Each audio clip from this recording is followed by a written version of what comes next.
दोस्तों थंबनेल में जो आपने पढ़ा वो बिल्कुल सही पढ़ा है। आपको बिना कुछ काम किए हर महीने सैलरी मिलेगी। अब ये सुनकर कुछ लोग ये कहेंगे कि यार जब हम किसी कंपनी में महीने भर काम करते हैं तब तो हमें कभी कभी 1 महीने कभी कभी 2-2 महीने देरी से सैलरी मिलती है और आप कह रहे हैं कि बिना कुछ काम किए सैलरी मिलेगी। तो दोस्तों मैं बिल्कुल सही कह रहा हूँ और इस वीडियो में मैं वही आपको बताने वाला हूँ। और ये कोई मनगढ़ंत कहानी नहीं है, ये एक्चुअल प्रोसेस है और ये 100% प्रैक्टिकल है और इसके लिए आपको 20-30 साल इंतजार भी नहीं करना पड़ेगा। दोस्तों जैसे कि हम एसआईपी के थ्रू हर महीने म्यूचुअल फंड में इन्वेस्ट करते हैं तो धीरे धीरे करके 20 से 30 सालों में हमें करोड़ों में रिटर्न मिलता है। जैसे कि आपकी 1500 रुपए की एसआईपी 15% रिटर्न के रेट से 30 सालों में आपको करोड़पति बना देगी, जिसमें आपका इन्वेस्टेड अमाउंट जो होगा 30 सालों में वो मात्र 5,40,000 रुपए होगा, लेकिन जो रिटर्न मिलेगा आपको 30 सालों में वो 99,74,000 रुपए होगा। यानी कि जो टोटल कॉर्पस आपका 30 साल बाद तैयार होगा वो 1,05,00,000 रुपए होगा। तो ये तो हो गया एसआईपी का मैजिक जिसके बारे में सबको पता है, लेकिन मुझे नहीं लगता कि इतना पेशेंस वॉरेन बफेट के अलावा किसी भी इंडियन में होगा। तो इसलिए आज हम एसआईपी की नहीं बल्कि एचडब्ल्यूपी की बात करेंगे और यकीन मानिए ये एसआईपी से ज्यादा पावरफुल है और ज्यादातर लोगों को तो इसके बारे में पता ही नहीं है। और मैं ये पूरी यकीन से कह सकता हूँ कि एचडब्ल्यूपी के बारे में जानने के बाद आपके होश उड़ जाएंगे, क्योंकि मुझसे बहुत से लोग मिलते हैं और ये कहते हैं कि जब हमें एसआईपी के थ्रू 20-30 सालों के बाद रिटर्न मिलेगा तब हम उन पैसों का क्या करेंगे, तब तो हम बूढ़े हो चुके होंगे और उन पैसों को हम सही से एंजॉय भी नहीं कर पाएंगे। क्या पता हम ठीक से चल भी ना पाए या हमें कोई ऐसी बीमारी हो जाए कि हमें कहीं आने जाने के रिस्ट्रिक्शन हो, कुछ खाने पीने के रिस्ट्रिक्शन हो जाते हैं, तो उस समय इन पैसों का हम क्या ही करेंगे। तो दोस्तों जल्दी फाइनेंशियली फ्री होने का तरीका भी इसी वीडियो में आपको मिल जाएगा कि आप कैसे जल्दी फाइनेंशियली फ्री होकर अपने पैसों को एंजॉय कर सकते हैं पूरी लाइफ। तो आज इस वीडियो में हम बात करेंगे कि एचडब्ल्यूपी होता क्या है, एचडब्ल्यूपी काम कैसे करता है, इसकी स्टेप बाय स्टेप प्रोसेस क्या होती है और एचडब्ल्यूपी का एक अमाउंट क्या होना चाहिए, एक बेस्ट अमाउंट जो होता है एचडब्ल्यूपी का वो क्या होना चाहिए और इसके डीमेरिट्स क्या हैं, इसके जो नेगेटिव पॉइंट्स हैं ये सबसे इंपॉर्टेंट पॉइंट है, इसको मिस मत कीजिएगा। ये बहुत जरूरी है जानना क्योंकि हर चीज के मेरिट और डीमेरिट्स होती हैं, तो दोनों चीजों को जानने के बाद ही ये डिसीजन लेना बहुत ही इंपॉर्टेंट है कि ये चीज सही है कि नहीं सही है। वैसे मेरी मानिए तो ये बेस्ट थिंग है, लेकिन फिर भी मैं इसकी डीमेरिट्स जरूर बताऊंगा, तो आखिरी तक बने रहिएगा इस वीडियो में और पूरी चीजें देखने के बाद डिसीजन लीजिएगा। चलिए वीडियो को शुरू करते हैं। एचडब्ल्यूपी का फुल फॉर्म होता है सिस्टमैटिक विड्रॉल प्लान। नाम से थोड़ा बोरिंग लग रहा होगा लेकिन काम से ये सुपरमैन से कम नहीं है। एचडब्ल्यूपी एसआईपी का ठीक उल्टा होता है। एसआईपी में क्या होता है कि आपके अकाउंट से पैसे कट के म्यूचुअल फंड में चले जाते हैं और ऑटोमेटिक इन्वेस्ट हो जाते हैं, लेकिन एचडब्ल्यूपी में क्या होता है कि आपके अकाउंट में पैसे आते हैं, क्रेडिट होते हैं, जिसे आप निकाल के कहीं भी खर्च कर सकते हैं। दोस्तों एसआईपी में आप क्या करते हैं कि एक मंथली डेट सेट करते हैं और एक अमाउंट सेट करते हैं मंथली जो कट के आपके अकाउंट से म्यूचुअल फंड में इन्वेस्ट हो जाएगा और एक म्यूचुअल फंड प्लान सिलेक्ट करते हैं जिसके थ्रू हर महीने आपका जो अमाउंट है उस तारीख को कट के म्यूचुअल फंड में जाके इन्वेस्ट हो जाता है, जो कि आपको एक लॉन्ग टर्म में 20 साल 30 साल के बाद करोड़ों का रिटर्न देता है। एचडब्ल्यूपी में ठीक एसआईपी का उल्टा होता है। एचडब्ल्यूपी में आप मंथली डेट सेट करते हैं, एक विड्रॉल अमाउंट सेट करते हैं जो कि आपको अकाउंट में क्रेडिट होना चाहिए और हर महीने आपके अकाउंट में ये क्रेडिट होता है।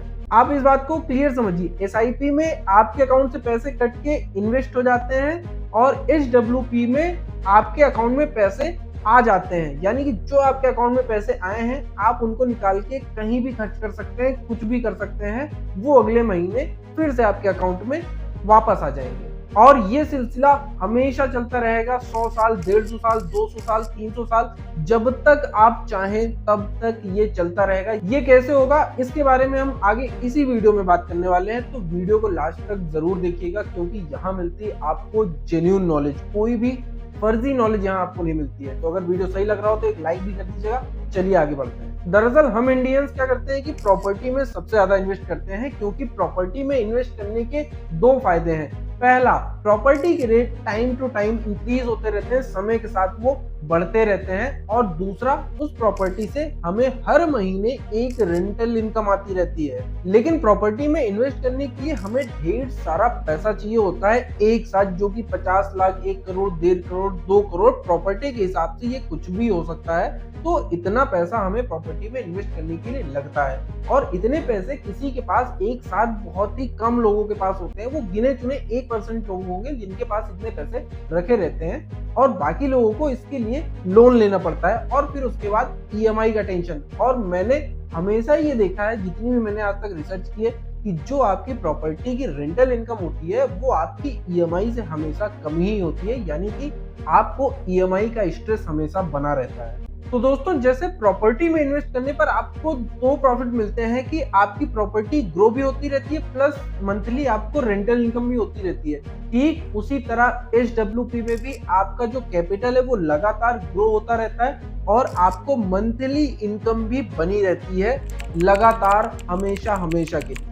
तो इसको एक एग्जांपल से समझते हैं। मान लीजिए कि एक लड़का है राहुल, जिसकी एज अभी 22 साल है, और उसकी जॉब लग जाती है। जॉब लगने पर जब उसकी पहली सैलरी आती है तो वो ये डिसाइड करता है कि वो अपने 10,000 रुपए हर महीने एसआईपी के थ्रू म्यूचुअल फंड में इन्वेस्ट करेगा, और उसे वह हर साल 10% से बढ़ाता भी जाता है। इस पर उसे 13% का ब्याज मिलता है, और 12 सालों तक लगातार ये करने के बाद उसके पास 53 लाख का कॉर्पस तैयार हो जाता है, जबकि उसको सिर्फ 13% का ब्याज मिला है। हमने 13% मिनिमम कैलकुलेट किया है, जबकि अगर पिछले 20 साल का म्यूचुअल फंड का लार्ज कैप 50-50 का अगर रिटर्न देखा जाए तो वो 15% के ऊपर ही है। लेकिन हम मिनिमम कैलकुलेट करते हैं कि मान लीजिए कभी कोई बड़ी पेंडेमिक आ गई या कोई इन्फ्लेशन आ गया, तो मिनिमम आपको 12-13% का रिटर्न तो मिलना ही है। तो अब 12 साल के बाद राहुल की जो एज है वो 34 ईयर्स की हो जाती है, वो 34 साल का हो चुका है। तो वो क्या करता है कि देखता है यार मेरी 53 लाख की जो कॉर्पस है तैयार हो चुकी है, तो वो जॉब छोड़ देता है और खुद से खुद को फाइनेंशियली फ्री डिक्लेयर कर देता है और घर पे आके बैठ जाता है। उसके बाद सारे दोस्तों को फोन करके बुलाता है, और जो 53 लाख में से 3 लाख रुपए हैं वो निकाल लेता है, और अपने दोस्तों के साथ वो हफ्ते भर पार्टी करता है। पूरे हफ्ते में 3 लाख रुपए वो खर्च कर देता है। लेकिन अब क्या होता है कि राहुल ने अपनी जॉब तो छोड़ दी है, अब उसको हर महीने खर्च करने के लिए पैसे तो चाहिए। तो वो जो अपने बचे हुए पैसे हैं उस पे एसडब्ल्यूपी सेट करता है। तो चलिए अब इस 50 लाख को हम एसडब्ल्यूपी कैलकुलेटर में डाल देते हैं। अब देखते हैं कि हर महीने हमें कितना अमाउंट चाहिए, कितनी सैलरी हमें हर महीने चाहिए। तो इसको 10,000 कर देते हैं, नहीं 20,000 कम है, 30,000, चलो 40,000। 40,000 हर महीने की सैलरी सेट कर लेते हैं। अब राहुल को 40,000 हर महीने की सैलरी मिलेगी। अब आप देखिए कि यहाँ पर 40,000 रुपए हर महीने राहुल के अकाउंट में आएंगे, जबकि उसने 10,000 रुपए ही हर महीने इन्वेस्ट किया है। यानी कि उसने जितना हर महीने इन्वेस्ट किया है उससे 4 गुना वो हर महीने इसमें से विड्रॉ करेगा। और इसके अलावा वो कोई नई इन्वेस्टमेंट नहीं करेगा, क्योंकि उसकी जॉब छोड़ दी है उसने, तो अब कोई भी नया इन्वेस्टमेंट नहीं करेगा। वो जो उसके पैसे आएंगे बस उनको खर्च करेगा और कुछ नहीं करेगा। अपने जीवन को वो एंजॉय करेगा, अपनी लाइफ को एंजॉय करेगा। तो राहुल का जो 50 लाख का पोर्टफोलियो है वो 13% से ग्रो हो रहा है, और वो हर महीने उसमें से 40,000 रुपए विड्रॉ भी कर रहा है सैलरी के रूप में, खर्चे के रूप में। तो लगातार अगले 30 सालों तक राहुल ने यही प्रोसेस की, 40,000 हर महीने निकालता गया और उसमें कोई भी इन्वेस्टमेंट नहीं की।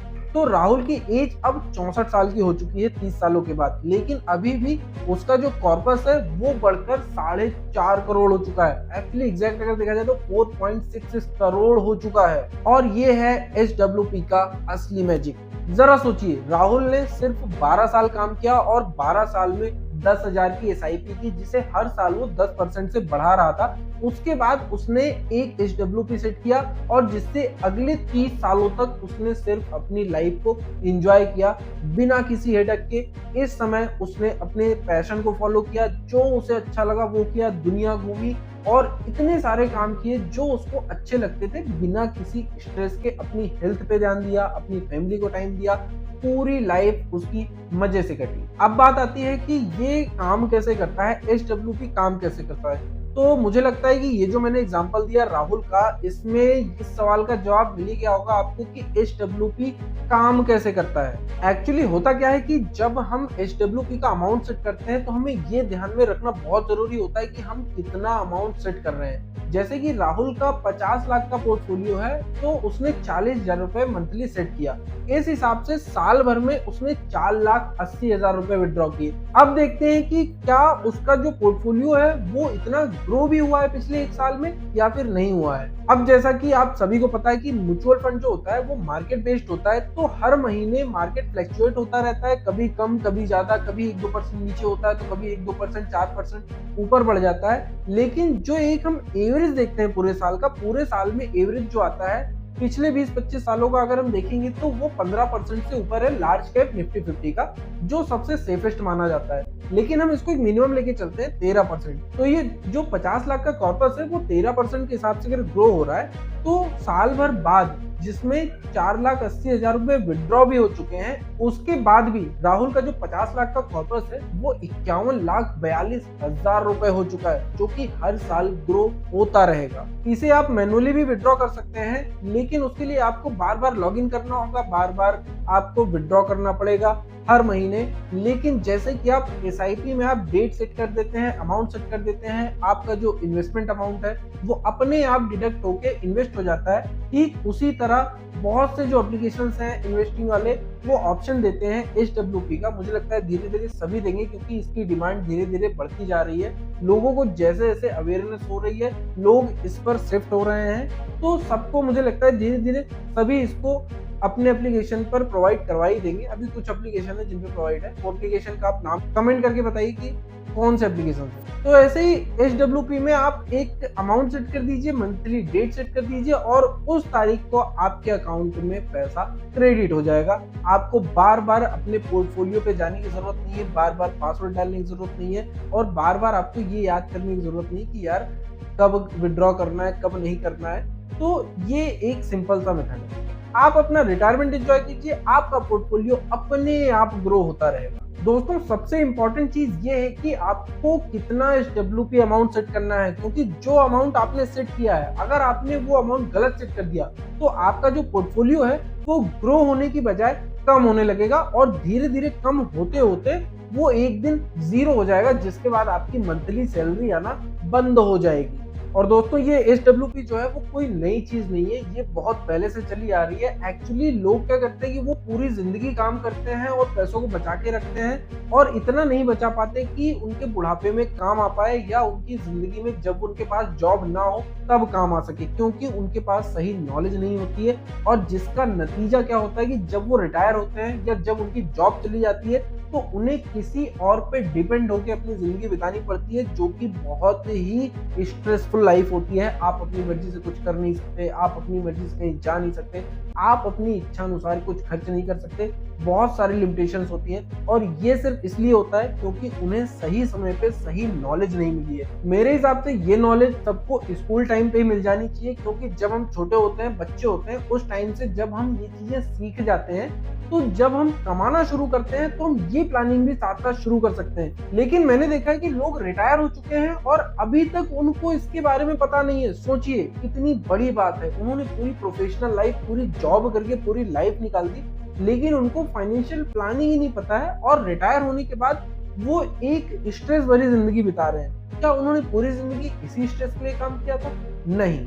तो ये जो एचडब्ल्यूपी का अमाउंट होता है, विड्रॉल अमाउंट जो होता है, वो कैसे सेट करना है, कितना सेट करना है, ये मैं आपको क्लियर करके बता देता हूँ। मान लीजिए कि आपका जो पोर्टफोलियो है वो हर साल 13% से ग्रो हो रहा है, जो कि मिनिमम है। तो इस हिसाब से आपका जो विड्रॉल अमाउंट है वो 13% सालाना से कम ही होना चाहिए। यानी कि अगर आपका पोर्टफोलियो 13% से ग्रो हो रहा है तो आपका जो विड्रॉल अमाउंट है वो 8%, 10% ही होना चाहिए, तभी आपका कैपिटल हर साल ग्रो होता रहेगा। और मेरी मानिए तो ये 8% से ज्यादा नहीं होना चाहिए। इससे होगा क्या कि जब आप 8% हर साल निकालते जाएंगे तब भी आपका 5% उसमें हर साल ग्रो होता रहेगा, और कंपाउंडिंग के थ्रू वो हर साल दुगना, तिगुना, 4 गुना बढ़ता ही चला जाएगा। और दोस्तों ये HWP की सबसे बड़ी डीमेरिट भी है, जिसके बारे में मैंने पहले बताया था कि इसकी डीमेरिट भी है। तो यही एक डीमेरिट है इसकी कि जो भी आपका विड्रॉल रेट है वो कभी भी ग्रोथ रेट से ज्यादा नहीं होना चाहिए, क्योंकि अगर ये ग्रोथ रेट से ज्यादा हुआ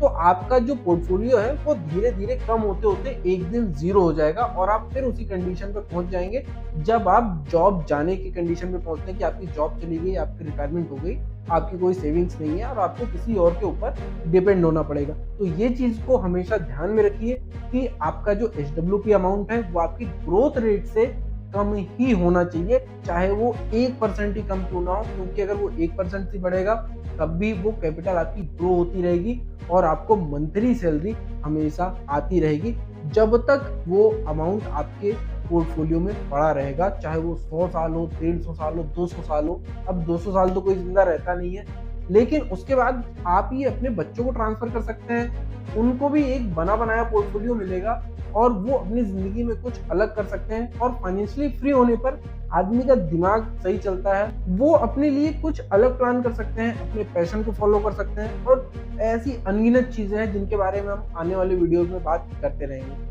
तो दोस्तों अगर आपको ये नॉलेज सही लगी हो तो वीडियो को एक लाइक जरूर से कर दीजिएगा और नहीं लगी हो तो डिसलाइक भी करके जाइएगा। मैं आपको हमेशा यहाँ जेन्युइन नॉलेज देता रहूंगा क्योंकि जानकारी जरूरी है। फिर मिलते हैं एक नए वीडियो में, तब तक के लिए जय हिंद जय भारत।